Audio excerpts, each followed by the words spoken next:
Rebecca, and we specialize in quick trips on a budget. We recently took a trip to the eastern side of China, and after visiting Beijing, we're exploring the cities between Beijing and Shanghai.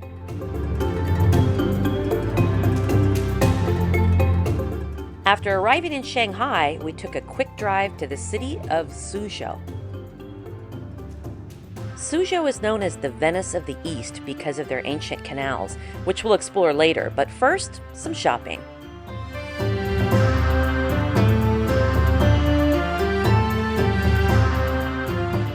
Since very little English is spoken here, shopping is done with Google Translate and a calculator. Ordering in restaurants can be tricky. This restaurant had English translations, but most just have pictures, so we'd point to what we want, and it was almost always delicious.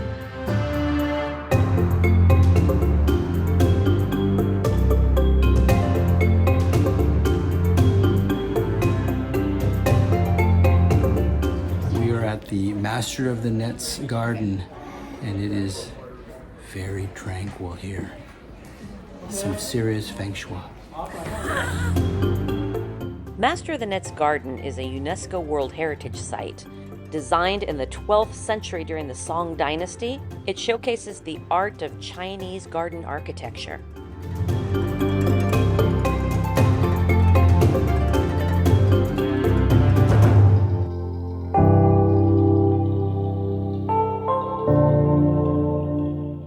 Another UNESCO World Heritage Site are the Grand Canals of Suzhou. The oldest sections were completed in the 5th century BC.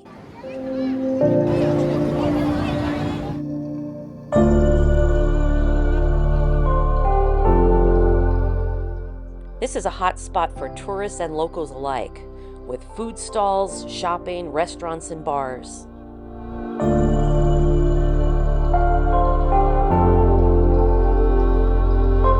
This is the famous Nanchang Street. It's a weeknight and it's jam-packed because China. But this little alley right here that borders the canal is got every shop, every kind of food you can think of. And it is just so alive. There's so much energy here. We might have to get something. We're wheeling and dealing here. There's a lot of people involved. I think it's unfair. 1, 2, 3, 4, 5, 6, 7 against 1.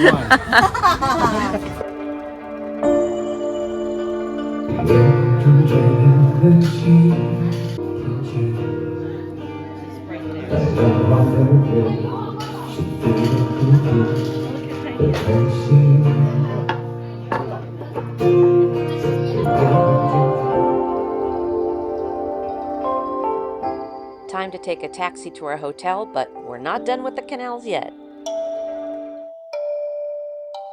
We're heading right back to Canal Street for some shopping and lunch. Out of all the shops we visited in China, the toy stores were my favorite. I made good use out of this sun parasol that I bought for $8.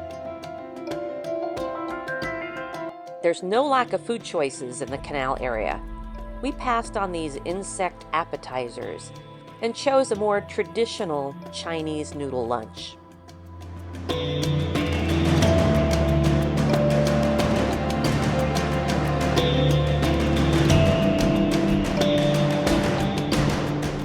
A canal boat tour is a must-do.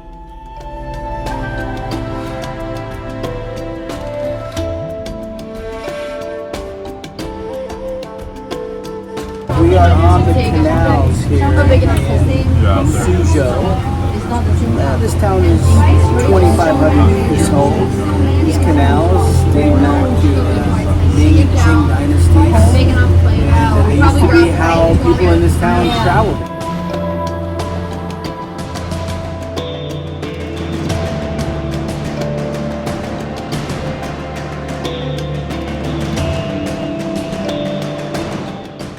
After leaving Suzhou, we take a quick stop and tour of Lihu Lake.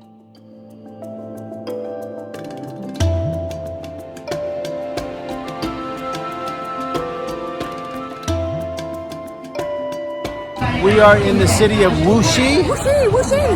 And this is Nanchang Street, which is a bit popular. It's Saturday night. And it's very touristy, a lot of shops here. Nanchang Street is a vibrant area filled with shops, stalls, and restaurants. This store is not a pet shop. You can pay $25 to relax with dogs, llamas, cats, and other animals. And that is literally a pig in a blanket. Most stores and restaurants don't accept cash. You'll need to use a payment app like WeChat or Alipay. Wuxi is a big city with a population of over 7 million. And since our hotel was right in the heart of the city, we went out to explore and found this virtual gaming center.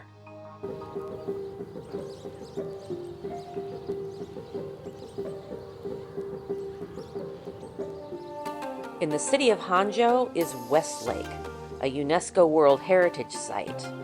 The lake and park are known for their classical Chinese beauty and architecture.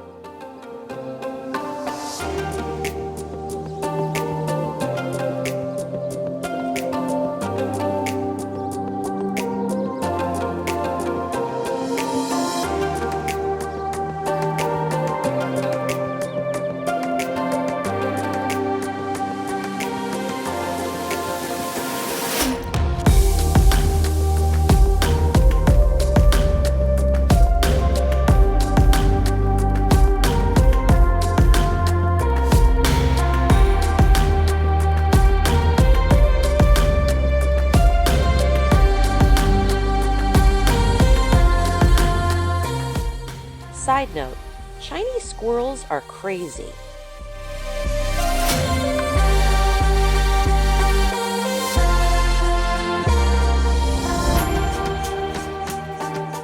This boy was fishing for these kind of fish, but he accidentally caught one of these.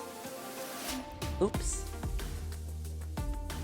This park is so beautiful, we must have taken hundreds of pictures here. Another big city with a population of over 12 million. We went out to explore Hangzhou's nightlife and ended up at a mall. These people are all playing this game on their phones. There were singing elves, Chinese electric cars where Reuben tried to haggle on the price, fun dance classes, and very spicy food. On our way out of Hangzhou, we drove through the green tea fields and stopped at the Longjing Green Tea Village.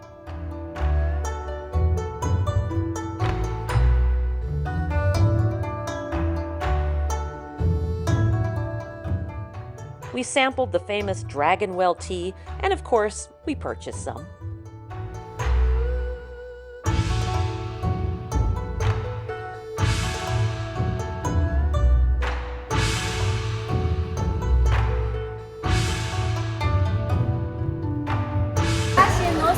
No spicy, because their spicy is really spicy.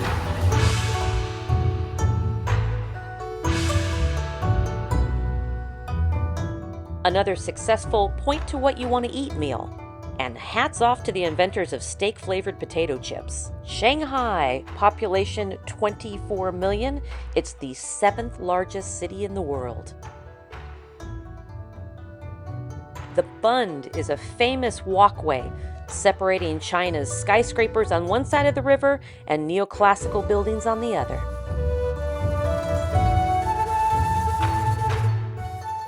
The best way to see Shanghai's famous skyline is a nighttime river cruise.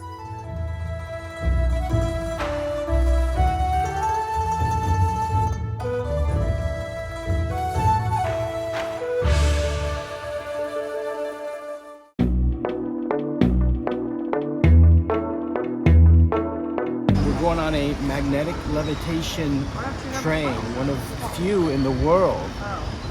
They call it their Maglev. Let's check it out. It could go up to like 440 miles an hour. We're only going to go like half that speed.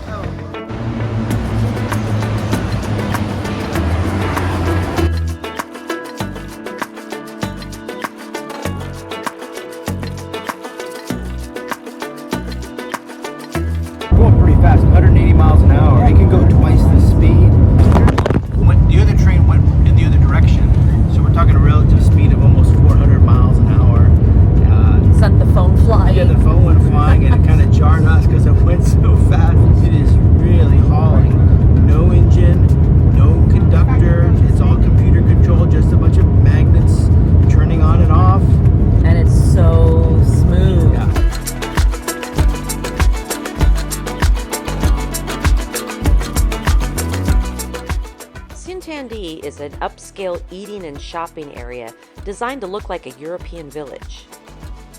And they have a Shake Shack.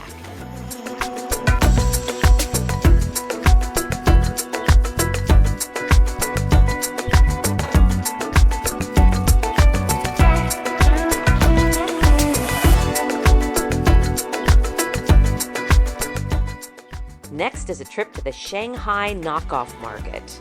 The market sells knockoffs of upscale brands and specializes in things like shoes, sunglasses, electronics, and purses. Bargaining and haggling is expected here, and they sell suitcases because sometimes you've got to buy an extra to get everything home. We didn't buy as much as this little guy, but here is our haul.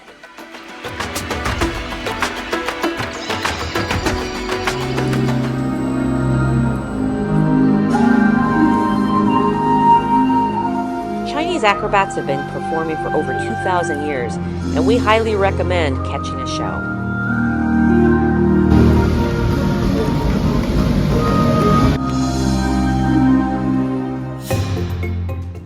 Before heading to the airport, one last Chinese garden across the street from our hotel because Chinese gardens are awesome. Our last meal requires Google Translate,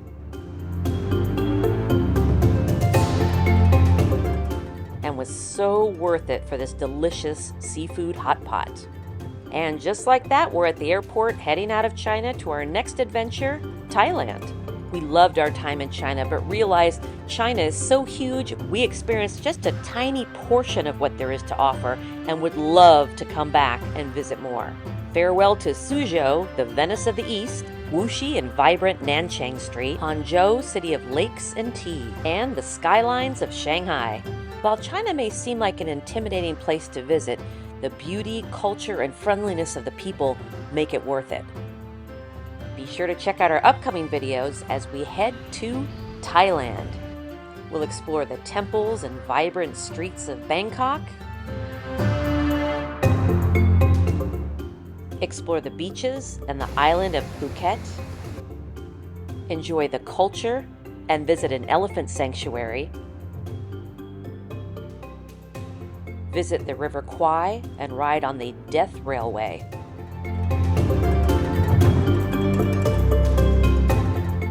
And our very favorite, kayaking and swimming in Phang Nga Bay. Thank you for joining us, and please subscribe for more quick trips.